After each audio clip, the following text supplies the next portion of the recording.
should have had a start screen. That's not my face.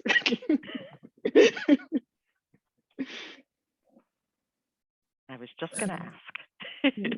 Let me see if I have one.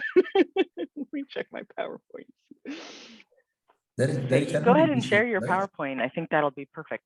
And then you'll just be side by side with it. Yeah, I think I might have something. I gotta look. Something left over from the forum.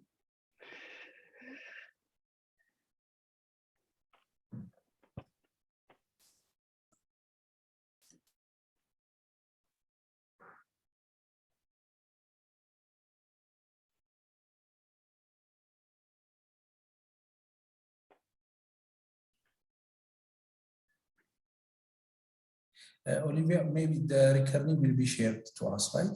Later. Yeah, so the recording will be posted on our YouTube channel, and we'll share the link with you, so you guys can share it however you want. Yeah. Yeah.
And Olivia, you don't have a slide, like an opening slide for the whole session? No, I don't. Okay. We should put that on our to-do list, unless you have a slide you want to share. No, I can quickly make one. So let me do my best here. Hold on. Yeah, I guess it's not the Global Digital Health Forum right now.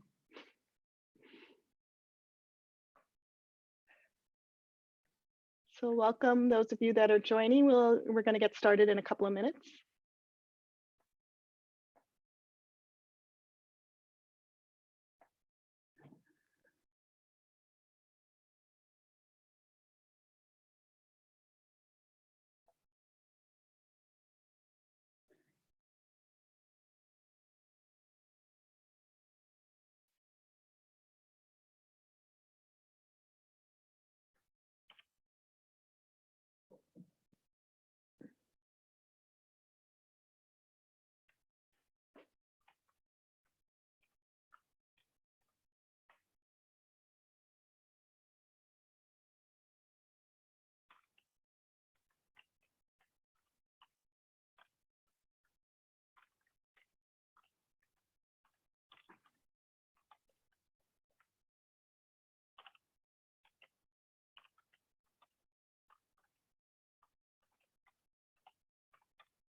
Welcome, everyone. We're going to get started in about 1 more minute. Hold tight.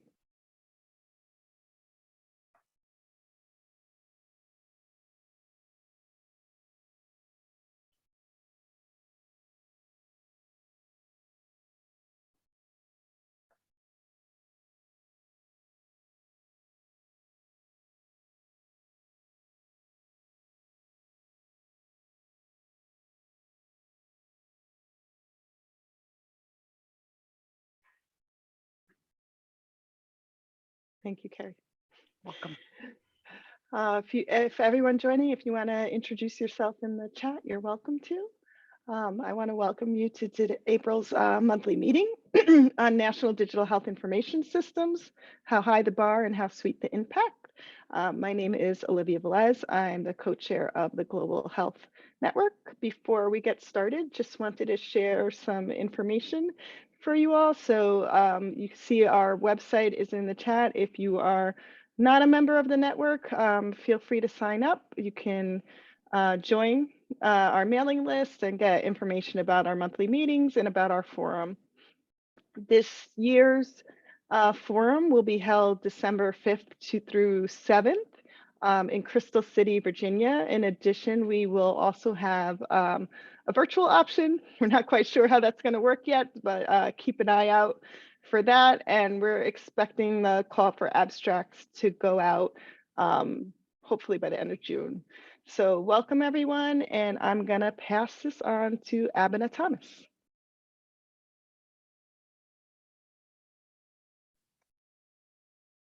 Good morning, everyone, and greetings. My name is Abena Thomas, and I'm just going to adjust screens here. Give me one moment. Sorry.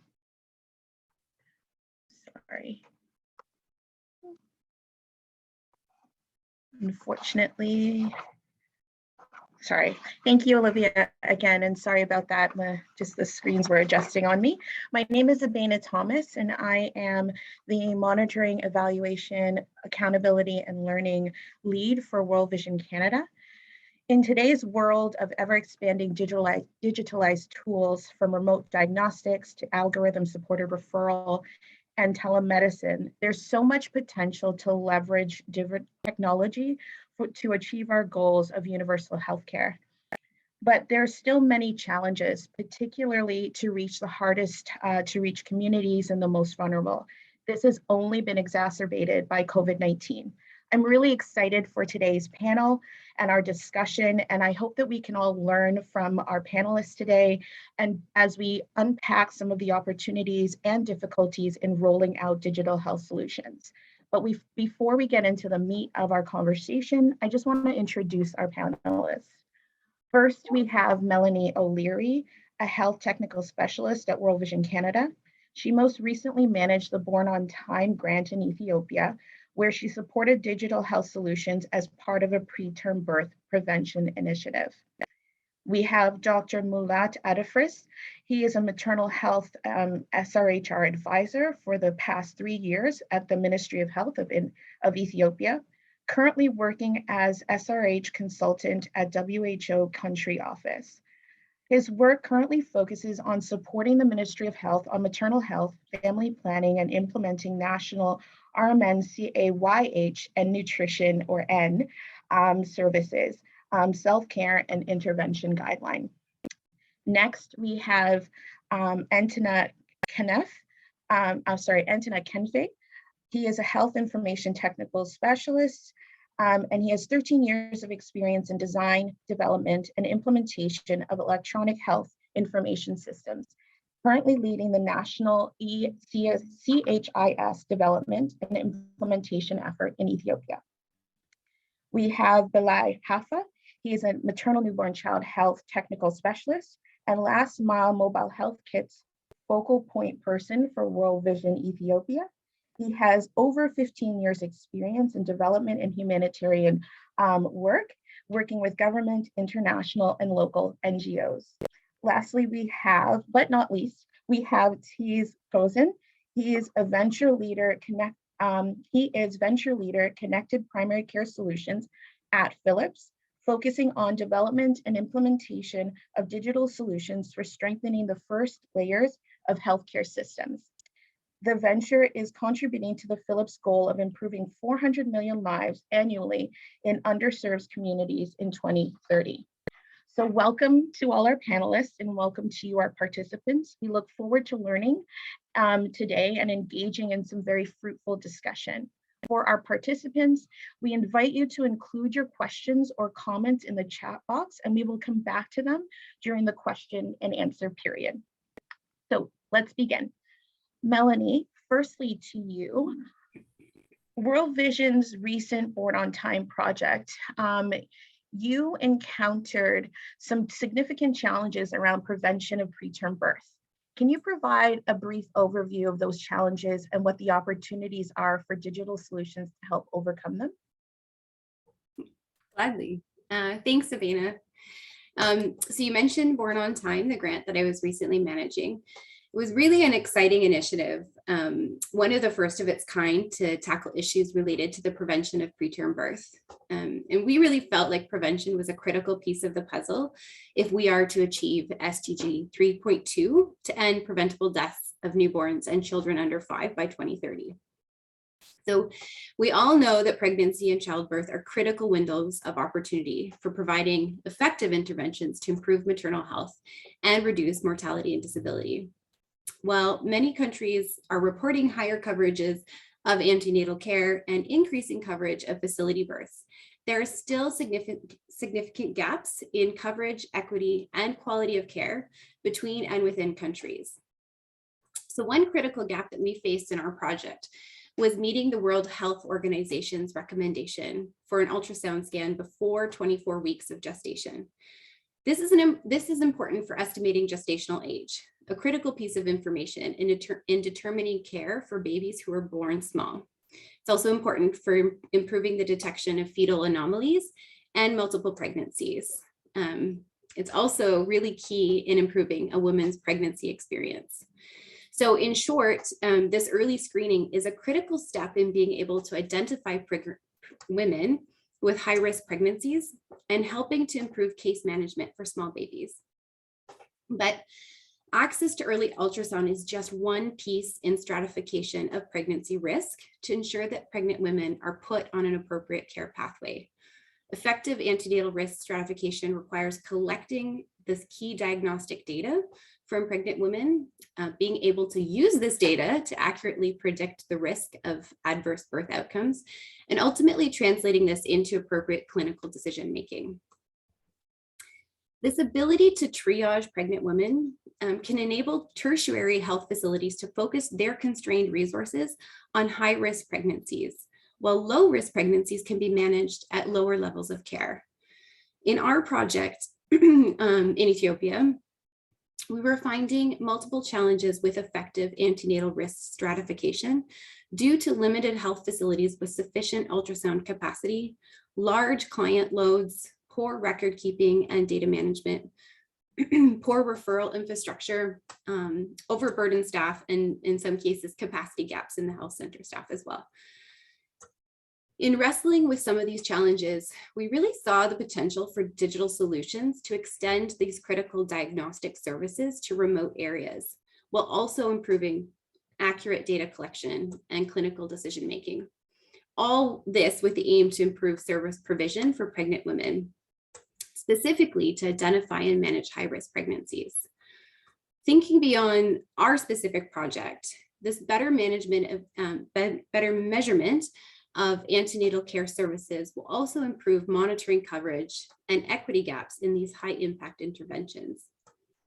What's really interesting is it will also allow us to improve global burden of disease estimates, which are significantly lacking with regards to preterm birth, especially in low resource settings.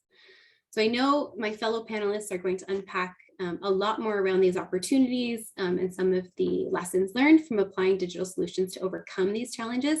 So I'm going to stop here now and I'll circle back with you in a little bit. Back to you, Bena. Thanks, Melanie. It's really interesting to hear about the emerging opportunities in deploying digital health solutions and the need to address some of those challenges as you've spoken about, particularly around preterm birth. But Dr. Mulat, over to you. I know preterm birth prevention is just one of the many issues that are addressed under the maternal health strategy in Ethiopia. What kind of impacts does the Federal Ministry of Health seek to achieve in maternal health care through digital systems?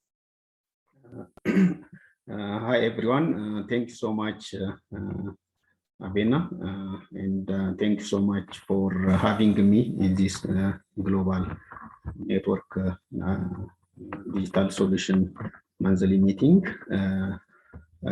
from Ministry of Health, as it was already said, to achieve especially national and global targets, especially achieving universal health coverage and access for essential health service. Digital health has a number of impact on maternal health and other sexual and reproductive health service. I will see it in three perspectives. When we see the impact of mobile health technology in maternal health, it was already started around 10 mobile health initiative has been implemented in Ethiopia, especially on maternal health and adolescent reproductive health. One of the impact is delivering quality and accurate information to individuals, families, and communities, especially for hard to reach and vulnerables like rural and disabled. And some of the mobile health initiative has targeted for rural peoples. So it will deliver accurate information on maternal health across the continuum of care, including pre-pregnancy, pregnancy, delivery, and postnatal and neonatal care information. This will have an impact on health literacy overall. As we know, health literacy is quite important, relevant for informed decision for women and families. And also the other impact of mobile health is on quality of care. Some of the mobile health are targeted on those healthcare providers who are providing maternal health service. So they capacitate the health professionals, especially the mid-level providers, on basic and emergency obstetric and newborn care and critical informations, including procedures and also job aids, particularly for low-level healthcare providers, including health posts. So it will prepare the healthcare provider to give quality of care and referral, timely referral for higher service. The other impact is on improving the, as Melanie said, there is low coverage of antenatal care, delivery care, and postnatal care, and high dropout rate of antenatal care, especially from NC1 to NC4 is the dropout rate is quite significant, around 43%. By mobile health, they track and follow pregnant mothers and send an appointment. And at times they call for pregnant mothers to remind their antenatal care appointment and follow-up. And also it improves referral linkage, by referral linkage from the community to health facility, especially to primary health care level. Mobile health care, as you know, they send through mobile health, they send SMS information on danger signs and birth preparedness and complication readiness. Through this, it increases referral from the community to facilities, and from facilities, inter-facility referral and with feedback. These are some of the impacts of mobile health. Coming to ultrasound, as Melanie already said, ultrasound has a lot of advantage, especially before gestational age, before 24 weeks. Ministry of Health already adopted WHO's 2016 antenatal care guideline, contextualized and recently developed also obstetric management protocol. So the antenatal care guideline recommends both the national and the WHO's guideline having an ultrasound within 24 weeks of gestational age for multiple reasons. As it was said, it helps to estimate the gestational age, accurately identify gross congenital anomalies and multiple pregnancies, and also it reduces induction for post-term pregnancy, because most of the post-term are not really post-term because of inaccurate gestational age. So having ultrasound can reduce unnecessary interventions like inductions and its complication. Also, it has positive pregnancy experience, and also targeted ultrasound on indication, especially identify high-risk pregnancies, and it helps for timely identification of complication and timely referral. So having ultrasound for every pregnant mothers is quite challenging for low resource setting like Ethiopia, because most of sonographers, obstetricians, and the radiologists are they are they are available at big hospitals and urban area, and also having big ultrasound machines is quite challenging for the country to avail for each health center and primary hospitals. So Ethiopia has around 4,000 health centers where antenatal care is being delivered.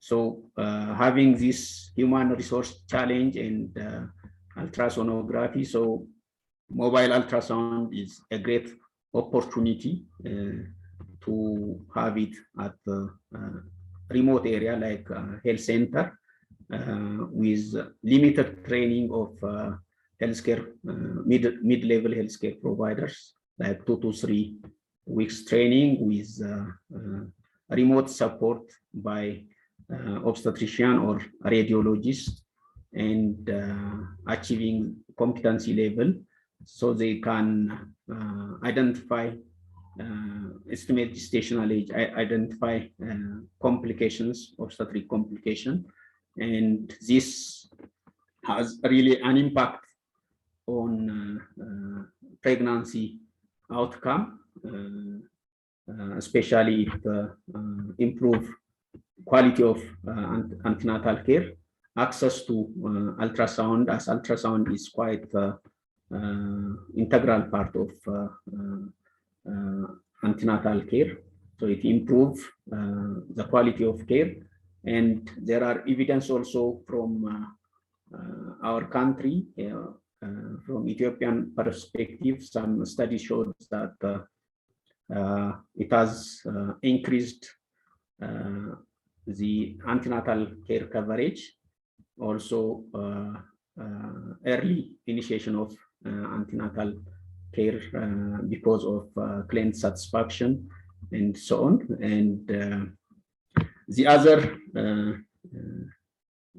issue is now the issue of self-care, where WHO has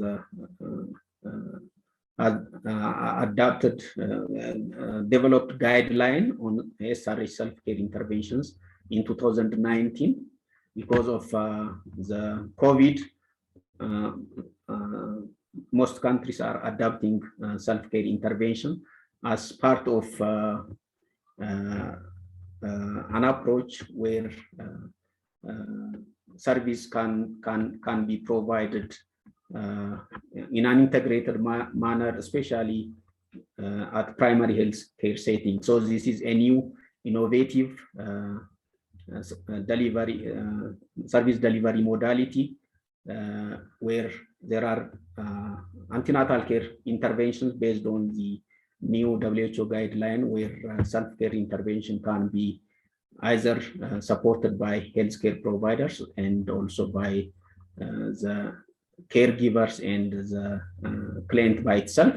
So digital solutions has a great role in delivering self-care interventions, including health promotion, disease prevention, message, other service instructions on self medications and other procedures. So it has a number of digital health has a number of role in improving maternal health care service. Thank you so much.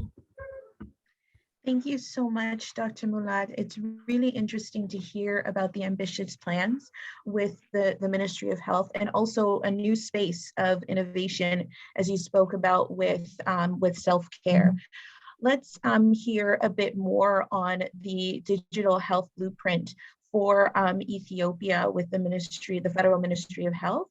Antena, can you provide us a bit of an overview or a brief overview of the digital health blueprint? And can you also share with us some of the experiences around deployment of ECHIS, the Community Health Information System? Just want to hear a bit more from you about that. Thank you.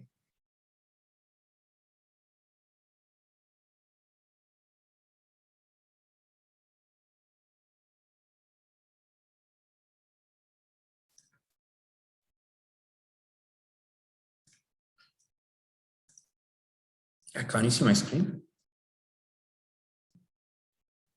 Yes, we can. Thanks. Okay, so I'll be talking about the ECHIS and digital health blueprint, as well as the health architecture that we have here in Ethiopia. So the ECHIS is a last mile community health information system solution that's developed for rural setting in Ethiopia as a last mile health solution. So before I dive into the ECHIS, let me first talk about the digital health initiative, the digital health blueprint.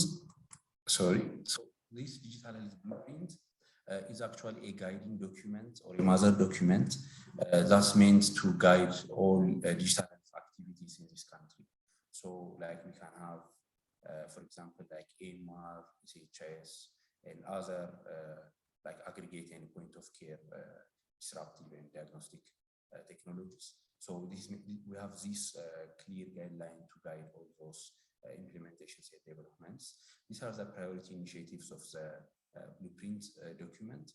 It emphasizes the digital health performance management, remote health care and delivery, digital decision making and support, digital health payment, data exchange across systems, point of care systems, the need for unique ID, digital literacy, digital health entrepreneurship, and digital health research and development.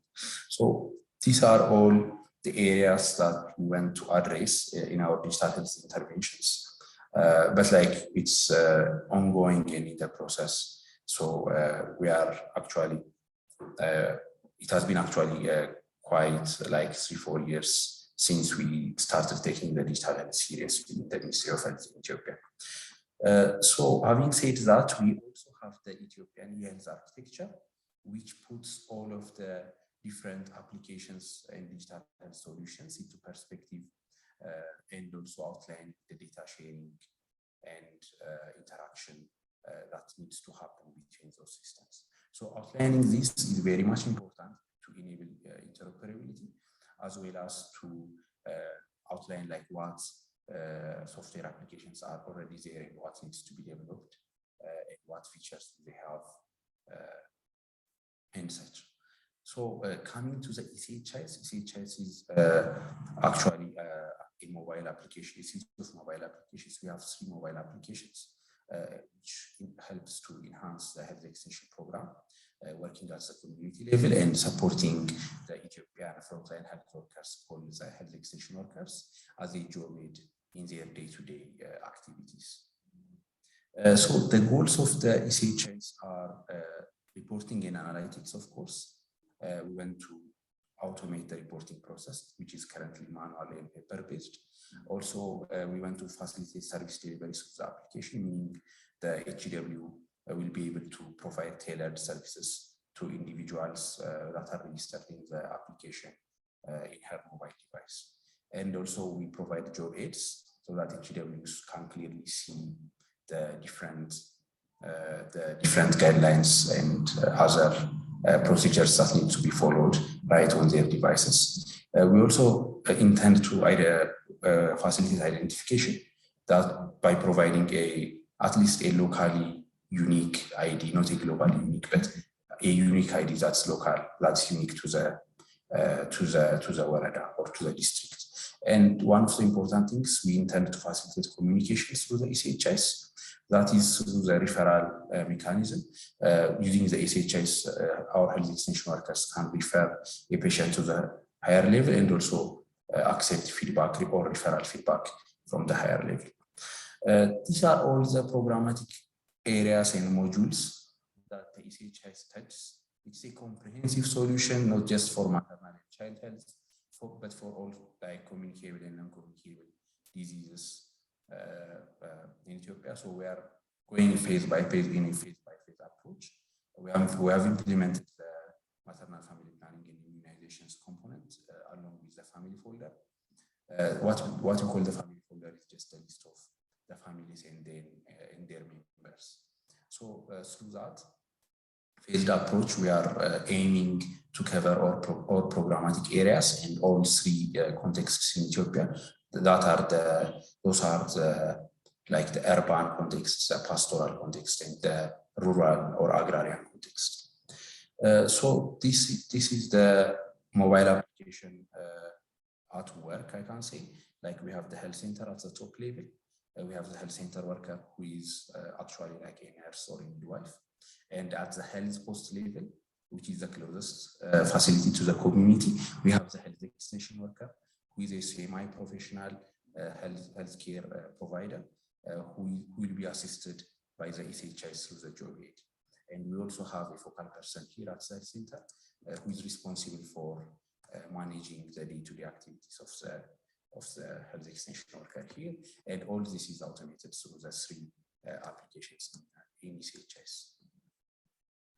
Here is how the system works as a high-level architecture. We have a tablet or a phone with a 3G connectivity at the health post level, and the HEW will go house to house, or clients can come to the health post to be registered and to get the services, and that will be documented in ECHS. One good thing is we have a virtual private network called the HealthNet, which has no access to the internet, but provides connectivity to our health centers and health facilities, so that they can be connected to the ministry's data center, and there is a locally hosted ECHS backend infrastructure. So Warada, zones and others like regions and provinces can access reports through the HealthNet without the need to connect to the internet. This is the home screen of the application. It's based on ComCare. We have gone quite a mile to customize the ComCare application to our local context, because we have our own local language and also calendar. This is the client management list. And these are the icons for the different service delivery areas of the application. So in terms of the implementation, currently it's implemented across 8 regions. Ethiopia has currently 12 regions. and over 15 million household members have been registered, and over 3.5 million households have also been registered. We have reached to about 44% of the health posts in the country. We have around more than 15,000 health posts. So the phase-based approach, we are planning to cover the rest in the coming couple of years. So implementing this kind of comprehensive solution at the last mile is a very challenging and resource-intensive task. Some of the challenges that we are facing are that the health extension workers or frontline health workers are expected to do everything because they are the ever-present experts or hand of help at the community level. So they are over-engaged, their program is over-engaged with many activities other than health also. Having said that, we also have like challenges in training and logistics. Like we need the training days needs, it needs many training days because health extension workers are not well versed with technology that's there, and also we have performance issues with our tablets that we have to deal with. Also, we have shortage of tablets as a challenge because we can't, procure tablets for 40,000 health extension workers at once. Also, we opted for local hosting because of the data sharing policy in Ethiopia, and that is also a challenge in terms of power fluctuation and connectivity. So we also have to manage that. As I said before, this is a very resource-intensive initiative, doing all of the programmatic areas in one comprehensive digital solution. So maintenance and supporting also another challenge in terms of this geographical scattered users and also the populations that they need to serve. These are the health extension workers. It's the all-female task force. This is in one of the training sessions. This is a health extension worker with her client, referring to both the paper-based documents and the ECHS application in her mobile. This is from one of our training sessions. So this is my presentation. Thank you. Back to you, Abena. Thank you so much, Antenatal. It's really interesting to hear about how the Ministry of Health has been rolling out ECHIS, and also interesting to see the challenges as we look at very practical challenges in rollout. And I'm looking forward to our discussion where we can talk about some of that in more depth and really engage back and forth with each other about what are some of the mitigations that we can think of or talk about with regards to that. But before we get into that discussion, I want to circle back to the Born on Time project and welcome Balai to talk about the last mile mobile health kits in Ethiopia that was a part of that project. Balai, can you share with us what the pilot encountered in terms of operational challenges to scale the last mile mobile health kit solution? And was the program able to develop some solutions or identify solutions to mitigate some of those challenges?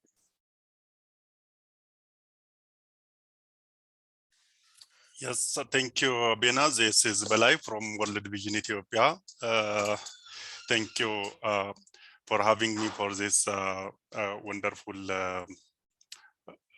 meeting or conference. So this is a life-saving mobile health kit or project for obstetric care in remote areas. So that this project have been takes place in 2 primary health care units at Amhara region in Ethiopia, one of the largest region in Ethiopia. So that we selected 2 waradas in consultation with the government, that means Regional Health Bureau and the Zonal Health Department, and we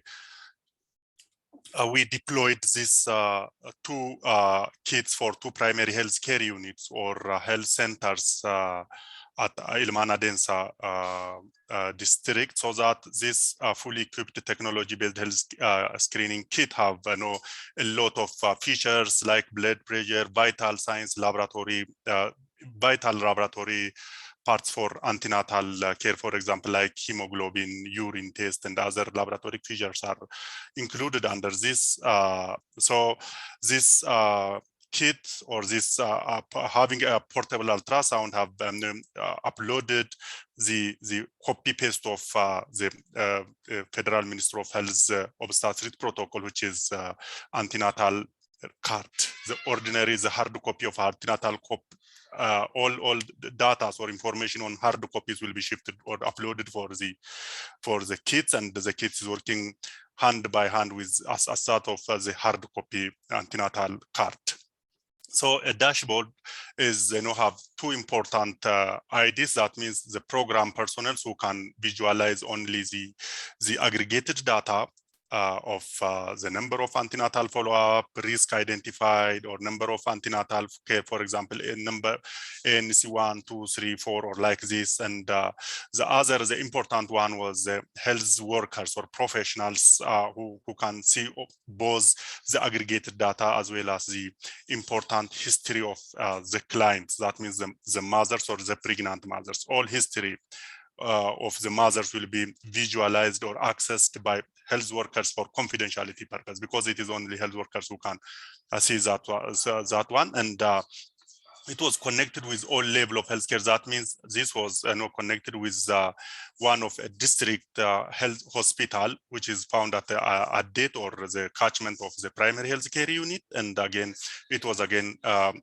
connected with the whole university hospital, Bahar Dar University Hospital, so that it is a linked or it is within a continuum of care or within a primary health care unit, and as we go to.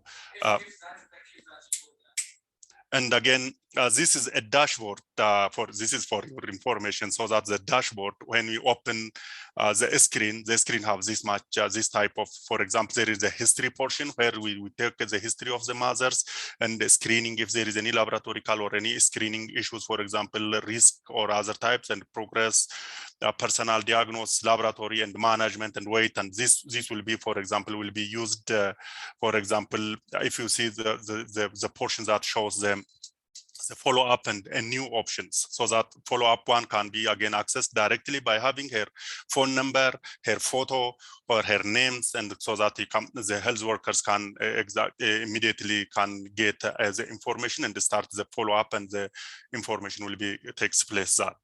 And having this project or the mobile information system have three building blocks in the implementation phase. That means the health workers or the capacity building, the monitoring part, and the demand creation part are the three important blocks for this implementation. So during a capacity building, even though there is no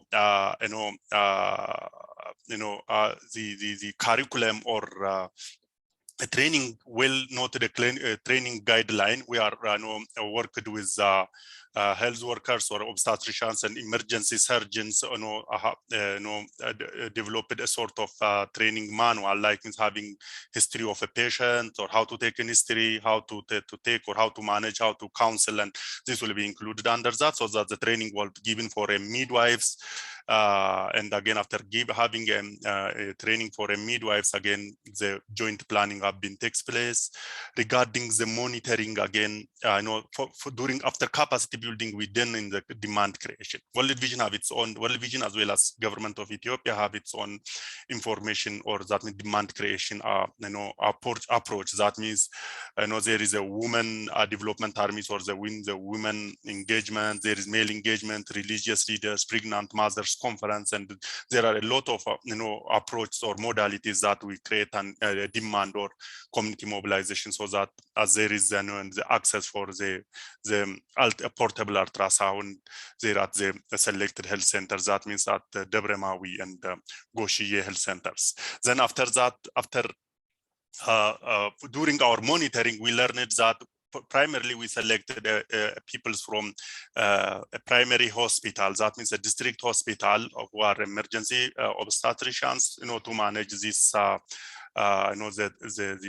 to support the midwives or mid-level health workers. But after we learned that it is better to shift from the emergency obstetrician to gynecologist and radiologist, so that to have good information, so that we created the ID for each midwife, so that for gynecologists and radiologists at the Badar University to follow remotely, so that midwives will take their pictures and go for every week to the hospital, and the hospital gynecologist can check their image and interpretation and everything, so that the gynecologist and radiologist at the hospital will support them and how and when to do this one, so that they have again an ID for individual IDs, to check the capacity and the competency of the midwives, to check whether they are taking the images and interpretations as it was expected from them.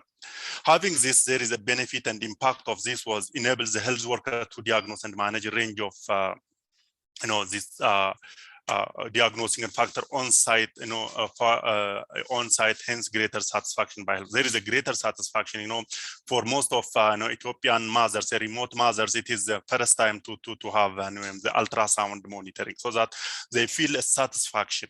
If in our experience, when we are in the field, when a mother, so when her baby's kicking or any movement on her womb balls, she's surprised, and she talked to all mothers so they can come and screen for this. And again, one of the second benefit was the presence of this ultrasound avoids unnecessary or reduces unnecessary referrals, because mothers will be referred if the midwives have are not sure of the quickening. For that reason only, the midwives will refer mothers for a higher level, where mothers will go a long distance journey with the psychological and the physical impact at there, because if you see here in Ethiopia, it is not easy for a mother to go from from a rural town to the urban, with probably this is nearly 50 to 60 kilometers away from the hospital, so that the mother faced a lot of things, because she may leave her kids at the home, and she may not be back within a day, so that it may need 2 or 3 days to be there at the hospital because of the the triage or other reasons. And another one was the mobile health kit allowed the health workers to have different examinations, because a midwife or laboratory, for example, if you see hemoglobins and urine test will be done by a midwife with a short training, which is given by the obstetricians and the gynecologists, and even with laboratories, because they will not go to the laboratory room for examination. They will done everything with one shop there at the antenatal room. And another one was this electronic medical recording is one of the important ones, so that a mother's information was recorded there, and again it was shared for the program person if they need for planning. But because of the few districts or health centers, probably government may not be used the data which was gained from this one, but we can use this as electronic medical recording method. And it is an essential service provision during a pandemic. So during even during our this pandemic, COVID-19, again, it was one of the important one, and the mothers' flow to health center was not reduced because of the availability of the kit. And another one, if you remember, as you see, nearly more than 1,700 pregnant mothers received antenatal screening. Nowadays it was nearly 5 to 6 months that the project was phased out, but now because the government was making the project to be continued by its own self, so that now after we even cease support from the government was having more than 600 mothers screening in antenatal. And again, there is high health-seeking behavior, especially for pregnant mothers. There is a higher increased number of antenatal coverage there, even though it is not only this, availability of this kit probably may not, the only bullet that increases the antenatal coverage, but because of the availability, there is high flow of pregnant mothers to this, and reduce problem related to 3 delays and support referrals, because of the availability of this ultrasound support, mothers will come early and they identified their risk, and there may be early pregnancy related complication readiness, so that it will avoid a delay for referral. So because they identified as a risk if it is shown at them at the ultrasound. And for referral case history was available at those. For example, one of the important ones that makes this project different from other ordinary portable ultrasound which are found in other health center was this have a telemedicine approach, so that when the mother was referred from the health center, the hospital gynecologist or radiologist can automatically access the data, so that the mothers may not be suffered during her travel to hospital if the referral is even necessary, so that directly she go and can get her radiologist and gynecologist then, so that there is no additional history taking, so that the gynecologist and radiologist can manage according to the information or the history which is found there, so that there is a telemedicine approach which makes this different from others, because other ordinary portable ultrasound found that Ethiopia health centers have no access like that. They bring the hard copy, and they sometimes it may not have a problem that. And in another important feature of in Ethiopia, and probably it may be happening in other part of less developing countries, the mothers may not have their LMP and EDD. That means last menstrual period, so that this ultrasound is supporting a mothers to estimate their gestational age, presentation, and other malformations, so that for their prior planning and complication readiness. So that this is one of the important one, and again, it will be important for the having this. We have a few challenges. Probably this is a challenge for all. So low computer literacy among our midwives. It results in a long waiting period for a mother. For example, it is, and as a standard, as a WHO standard, one mother may probably stay 45 minutes, but because of their computer illiteracy problem, it may take more than 45 minutes for a mother to stay at the antenatal visit. And another one was the software that we are using. eClinic needs a strong connection, so this is another problem. A data server issue or the privacy issue. We are using a cloud, but nowadays we have communicated with the Federal Ministry of Health, so that the Federal Ministry of Health will support in this direction. I think poor infrastructure. Even though our portable ultrasound uses, once charged, it helps for, it may be used for 6 hours, even though during our health post or rural or outreach service, sometimes the power may be off, and it may take more than 6 hours, so that even though it may take 6 hours, but because of long time power off here in Ethiopia, for example, it may takes weeks or 2 days, 3 days, so that at that time the connectivity and the electricity problems may affect our condition. And another one was the ultrasound. This portable ultrasound was not easily available at the market. Even if it is available, it was too costly here in Ethiopia, so that it is not easy for us to get it in market. And another challenge was there is no, that is lack of a training curriculum. There is no training curriculum for a portable ultrasound, for a mid-level ultrasound, so that it must be included in service and pre-service during at the university, at the college, or at in-service or pre-service area. So another one was a portable ultrasound can be life-saving, but some government as well as partners are considering this as a luxury. But it is not a luxury, as it was stated on the Ethiopian HSTP, Health System Transformation Plan 2. It was considered as one of the vital ones, so quality assurance method. So that if we are planning to have a quality service for a mothers, so it is it is must for every mother to have their, this one within before 24 weeks of gestation or with the first trimester. And so that it should not be considered as a luxury one. And another one is ensuring, recommendation was on ensure a mid-level health workers have a basic computer skill, designing a digital health solution for low and middle income countries should be to be considered, having a long time, once chargeable. For example, it may be 24 hours chargeable capacity, so that if there is light gone, so that to be used for at least for 24 hours. And another one is a national digital strategy, and that should be created, and it is obviously Antenatal stated that deploying of a telemedicine solution required trained gynecologists and radiologists and should be integrated within Ministry of Health joint supportive supervision process, so that Ministry of Health should consider gynecologists and radiologists for during their joint supporting supervision. Deployment portal ultrasound, portable account and at health center level is a vital one, and the government should be considered this, so that unless otherwise it is not possible to reduce a maternal mortality and leak.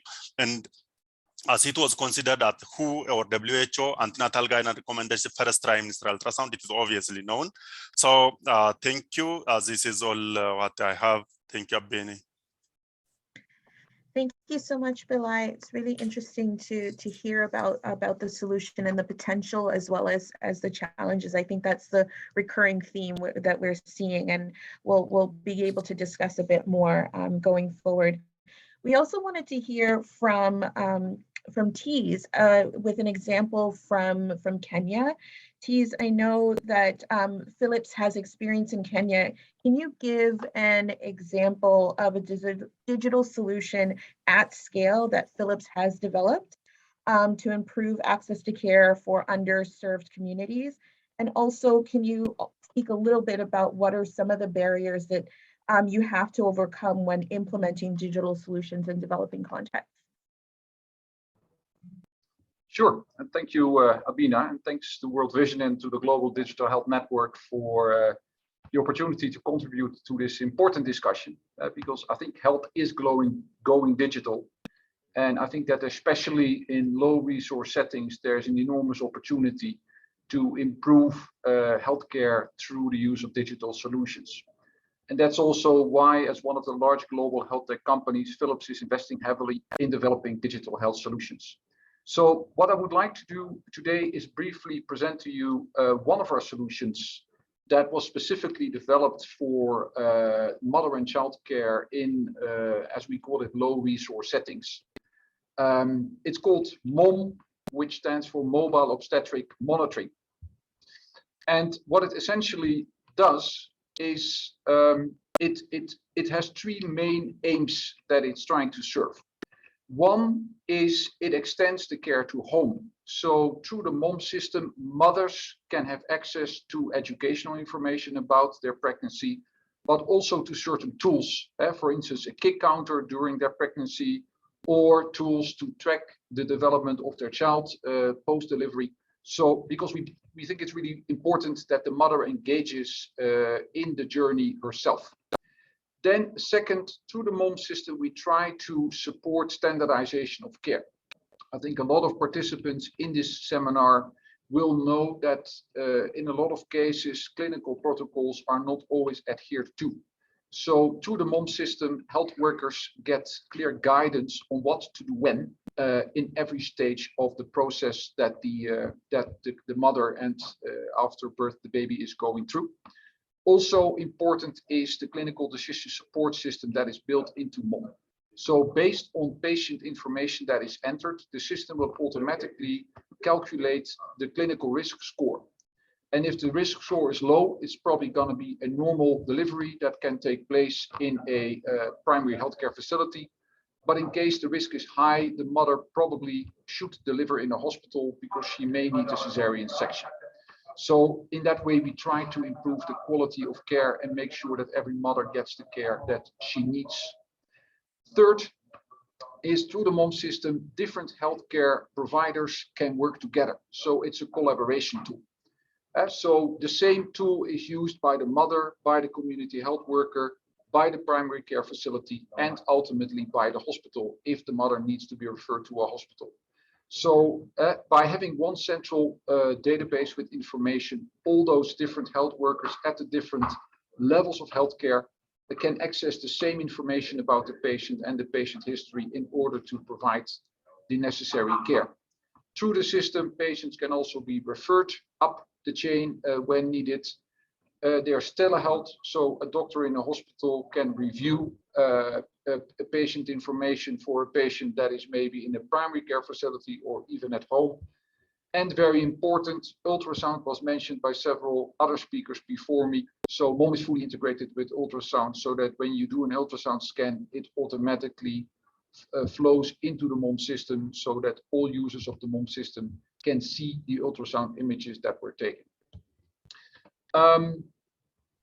So in short, this is how MOM works. So it has a central database in the cloud.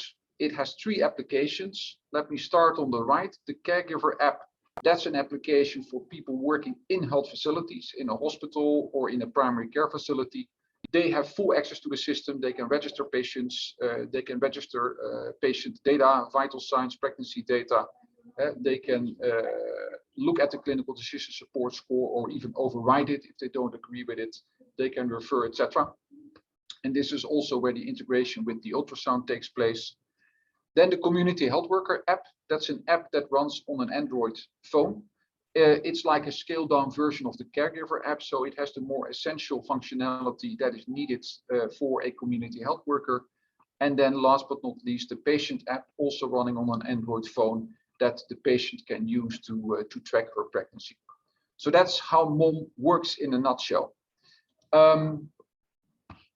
And to give you some impact data, we did a large-scale trial with MOM in India a few years back. And these are some of the results from the white paper that was produced. So we have seen very strong improvement in health outcomes through the use of the MOM system. And we are actually currently in Kenya finalizing a clinical study together with Aga Khan University. So in the course of this year, we also hope to see what the impact of MOM is in a Kenya context. And that brings me to your other question about, and let me stop sharing my screen, if only I knew how to. I'm sorry. You should be able to use the drop down at the top of the screen. Okay, pause share. Yeah. Okay. Okay. Yeah. So your question was about our experience in Kenya. So we have deployed MOM on several projects in Kenya. One is the one I just mentioned with Aga Khan University. We've used it with AMREF, where MOM was being used by independent midwives working in the public and as well as in the private sector. And we are also about to start deploying MOM in the private sector in collaboration with some private healthcare providers and insurance companies. And what we have learned, and I think these learnings very much are in line with what the earlier speaker showed in terms of some of the barriers that we have faced. One is definitely infrastructure. Power and connectivity. I think it was mentioned before, it is critical for using digital health applications. Then impact on workflow. A digital health solution really changes the way of working in a health facility. And therefore it requires real management of change. It's not enough to just train people and expect them that they will do it. So that is also a learning. You really need to manage the change process for the end users to make sure that they get comfortable, that they start seeing the benefits of using a digital solution. Otherwise, you will not get the impact that you're seeking. That relates to another impact on workload. Any digital system requires data to be entered. And if the data is to be entered by healthcare workers, that is in addition to their workload, especially when a manual system is also still being used, as we see in a lot of cases, because a lot of governments do not want to change from paper to digital overnight. So healthcare workers even have to work in 2 systems in parallel. So I think it's very important to look at workload impact. In some cases, it can help to put administrative staff into facilities that can help with some of the data entry. because the work may be more for some people and maybe less for other people once you start using a digital solution. And then finally, financial constraints. I think for any digital solution, it needs funds to continue to improve the system, to continue training people because of staff rotation. And that's also what we sometimes see, that there may be money to roll it out initially, but the financial resources necessary to keep it going and keep improving may be lacking. So let me stop there and go back to you, Albina. Thank you. Thank you so much, Thies. It's really been an interesting sharing from each of you. And as you mentioned, many things kind of coming up. We're seeing similar challenges being raised. And as we move into more of the discussion part of our panel, please, for our participants, continue to ask your questions in the chat, and we will raise them with the panelists. And just to start us off, Thies, you just raised some observations around workload. I know in Antena's presentation, there was discussion around some of the challenges, the practical or logistical challenges. That concept of scale, and how do we move, innovation to scale? How do we address some of these challenges? Maybe to you, Antena, first, this aspect of workload, where do you see that fitting in, and how do we possibly address that? And then for the panelists at large, what are some of the mitigations we can think about when it comes to moving away from pilotitis and more to a sort of scaled approach with innovations for health technology and health solutions? Antena, to you to start. Okay, thank you, Albina. Yeah, this work burden at the community health workers is mainly because they have to provide the services and as well as document what they have done, either in paper or in the mobile application. So in our case, actually, we haven't completely switched into the electronic or digital solutions. So they have to keep records in the paper. So that's still a big work burden for the health extension workers. So we are trying to at least create a one district that's paper free at the community level. That's ongoing, but we have currently no health posts that's just using the digital solution. Also, coming to your second question on scaling up systems, like moving from the pilot to scale. The thing is, we have to record the learnings in the pilot, and also when you scale, you need to have those support mechanisms in place. You need to have the proper help desk and support personnel. Also, you need to secure the funding early. Also, you need to be prepared for the data size if you are hosting locally, for example. In our case, we are hosting locally. Also, you need to think about the different cascade process of the training. You need to have local cadre of trainers and support personnel in the at the lowest level as possible, as low as possible, at the next higher level in the health center or in the district. So these are things that come into consideration. Thank you, Abby.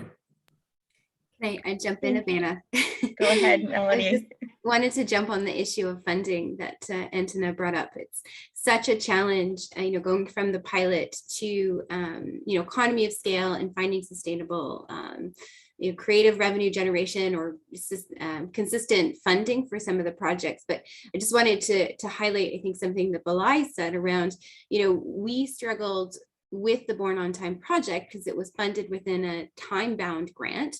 And we were just starting to see the benefits of that telemedicine program when COVID hit and when the grant started to wind down. But I think one of the critical things was this, the ownership and the partnership with the Ministry of Health from the very beginning, in terms of selecting the sites, designing the whole platform with us. Even though the funding ended more than a year ago, the project is still continuing. So, it hasn't moved to a scale up position, but just that understanding of the local ownership and buy-in and co-creation, I think is really critical. still the questions around how do we get the funding to bridge up to a national scale up, but just in terms of what Balai said for the lessons learned was really, I think, important.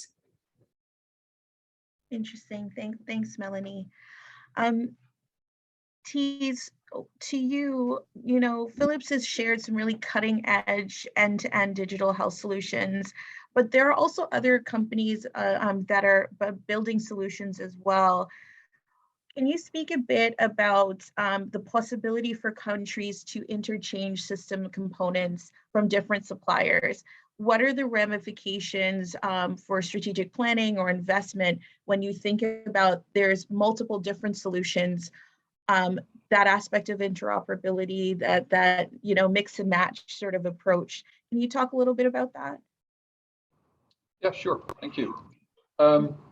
Yes, so I think, of course, I think an investment in a digital system is always a long-term investment. It takes time for the people and for the health system to get used to the new way of working. So before you get the benefits out, as we just heard also from Melanie, it takes time. So on the one hand, I think if you decide on choosing a digital health solution to include in your health system, it's important that you do that with a long-term horizon. Of course, at the same time, you don't want to be hooked to a system forever, because at some point the system may no longer serve your needs, or a better system may come along and you want to have the opportunity to switch. So I think what is very important, and I was very glad to hear earlier in this seminar about the Ethiopian government. I think it's very important that a government has a strategy, that they have an architecture, and most of all, that they use certain standards.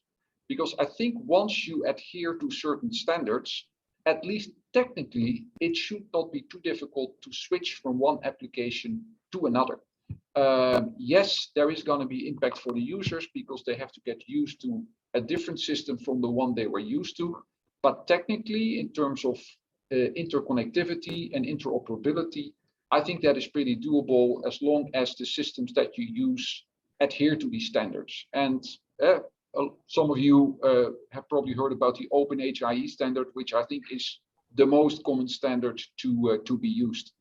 And if you don't do that, if you don't use a standard, if you don't have an architecture and a strategy, then the risk is that you end up with island automation, as it's sometimes being called.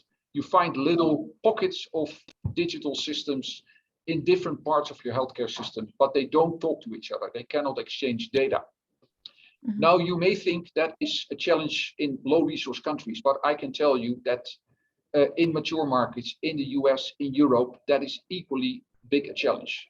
I'm currently in Germany, and I learned that in Germany, 80% of the hospitals do not have a system that runs across the entire hospital. So departments have their own systems, but these systems don't talk to each other. So I think actually countries in Africa have an opportunity to leapfrog. And instead of ending up with all these islands, develop a digital health system from a central strategy as Ethiopia is doing, and making sure that the systems that you have can talk to each other. So that would be my recommendation to the governments. And I think it should also include the private sector, because even private healthcare providers do have to report to the government on the work that they do. So let me stop there, Abina. Thank you. I'm wondering if there are any other panelists that want to jump in or add on top of that. I'll just maybe add one thing, and then I can turn it maybe to our colleagues in Ethiopia, that this is exactly what we were talking about, T's, and trying to make sure that the systems are communicating together, something that this group right here has been wrestling with over the last 6 months, really looking at the lessons learned across the various platforms. I think, I can't remember, T's, if you did mention that actually Mom has been operational in Ethiopia as well. So, trying to learn from what worked well from that project in the Afar region, what worked well with the project with Born on Time, how do we integrate that under that blueprint that Antena has spoken to, and the tremendous investment in the ECHIS. And I think one of the things that we're coming up against is with ECHIS as kind of a flagship that's been rolled out, we do recognize within that platform, there's a lot of limitations in being able to support a lot of the diagnostics that Dr. Mulat and I spoke about earlier. So, we're, I think, being very honest, we're in this wrestling between how do we take not necessarily a plug and play approach, but try to do this in a coherent way and build a way for the data to be shared. We don't have the answer, but just to say that this is the conversation we're literally in right now. I'm not sure, Antena or Dr. Mulat, if you had any other thoughts on that piece as we've been discussing all together. Please go ahead, Antena. Okay, thank you, Abena.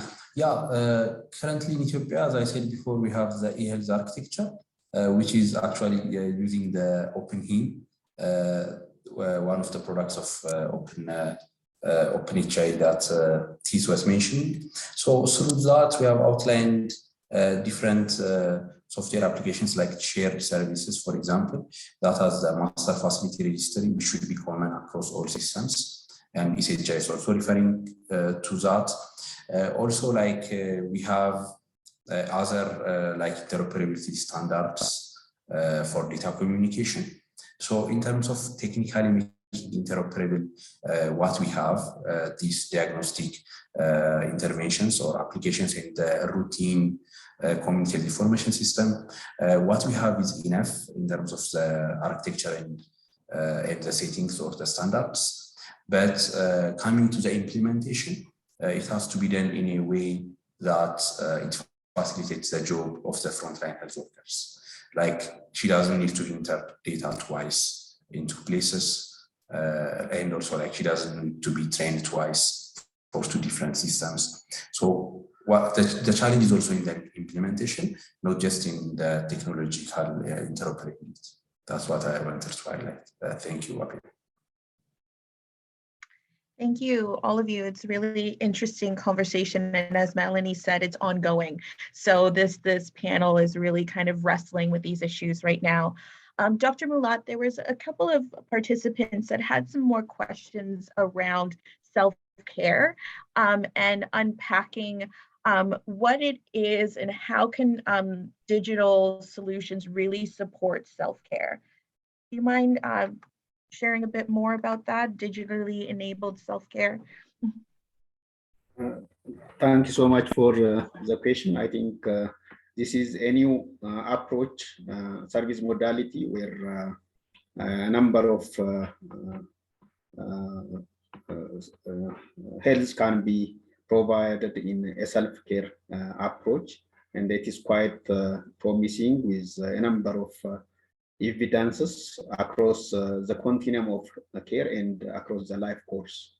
So it is applicable in any setting, especially WHO has developed self-care guideline in 2019 and revised in 2021 is self-care for health and well-being.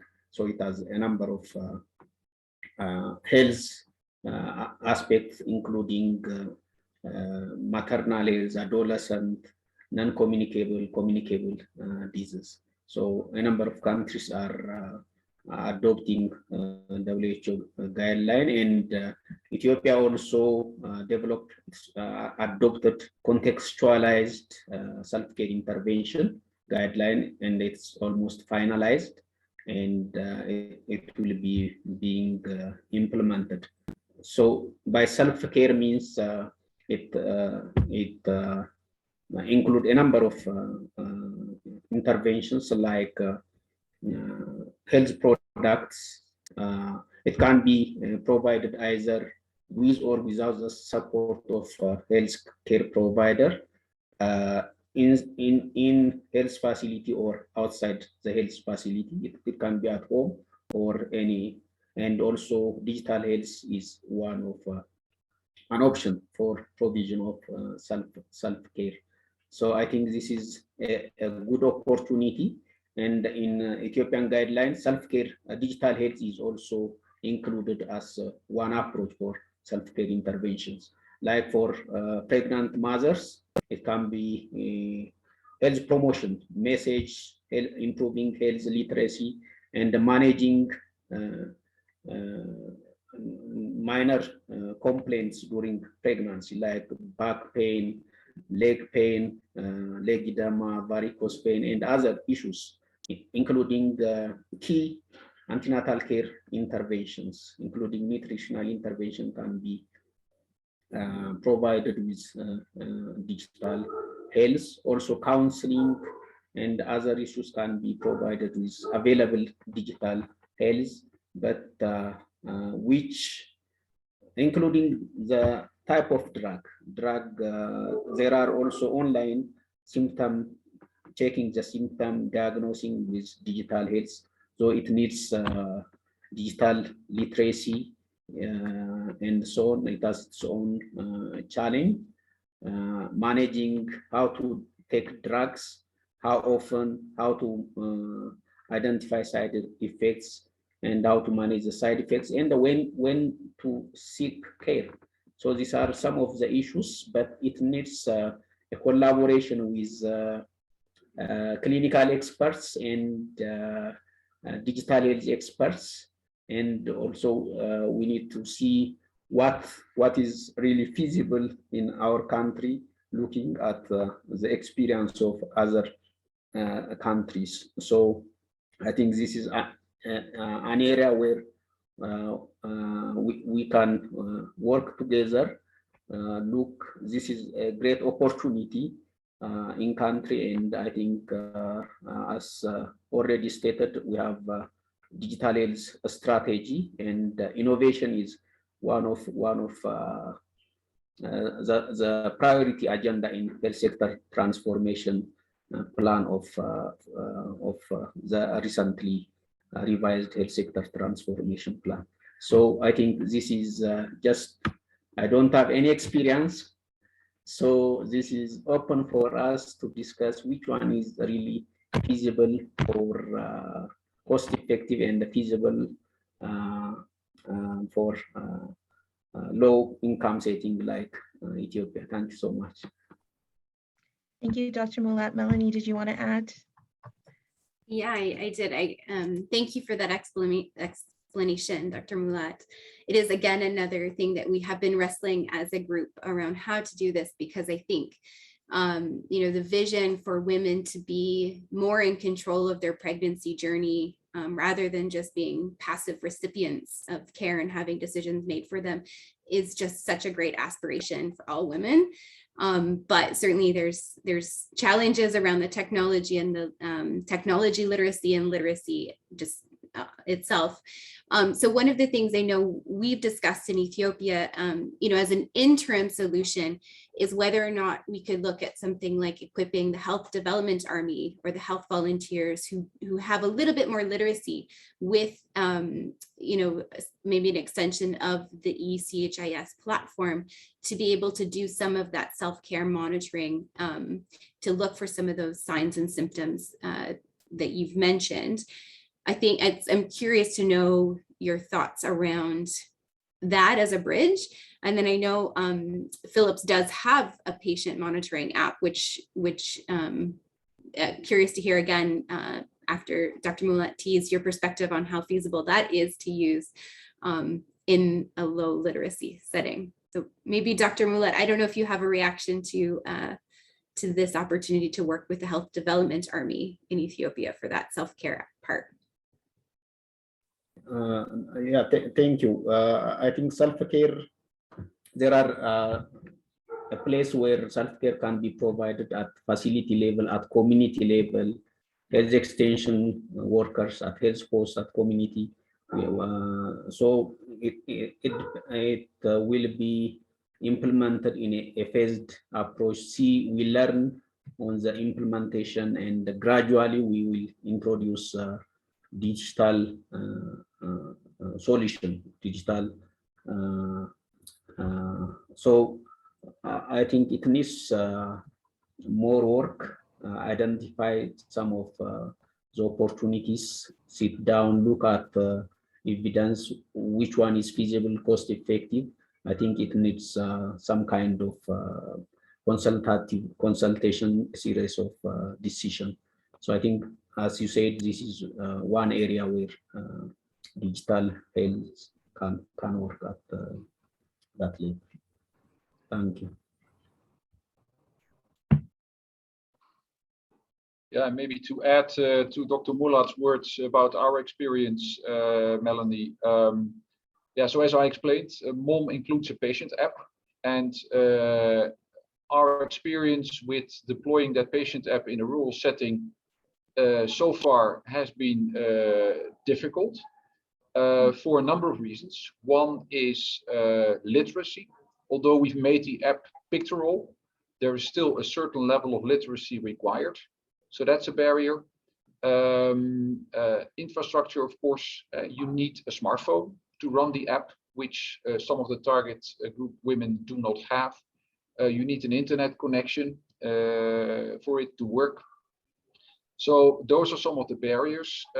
What we have seen is that in some cases, community health workers step in, and they will be using the app together with the mother or the expecting mother. But we're also now looking at, let's say, a more middle class women in cities to see how they respond to that patient app. So it's really a learning journey that we are in finding out, okay, how can we extend access to digital health also to the patient herself. Thanks, Tees. Antena, I did see your hand pop up for a moment there. Did you want to jump in? Maybe like I wanted to reflect on this Women Development Army initiative in Ethiopia. Like they are actively supporting the health extension worker at the community level. You know, in Ethiopia, for example, it's a taboo for a woman to say she's pregnant and she wants care.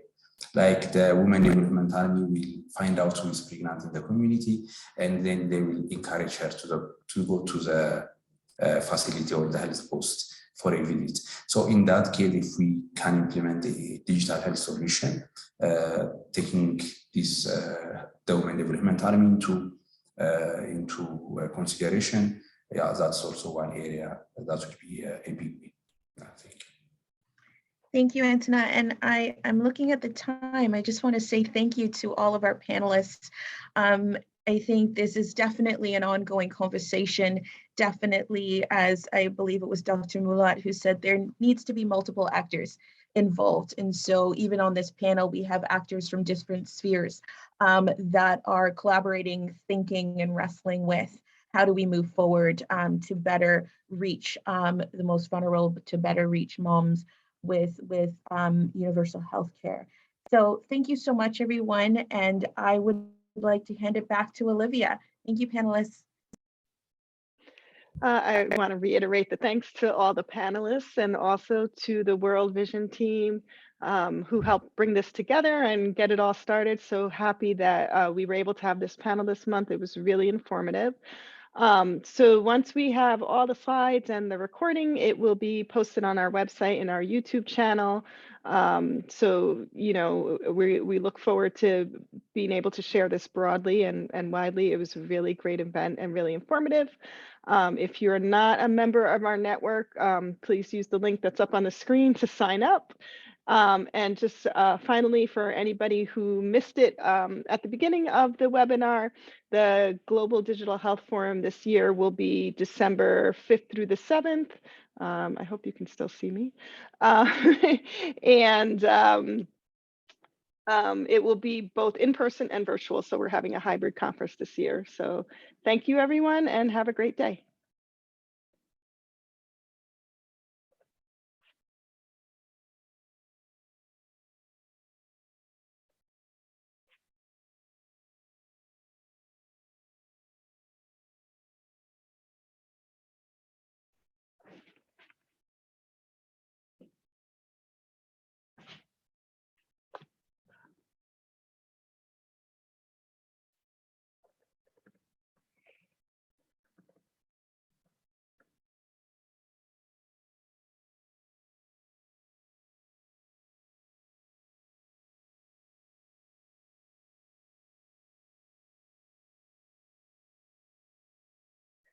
Okay.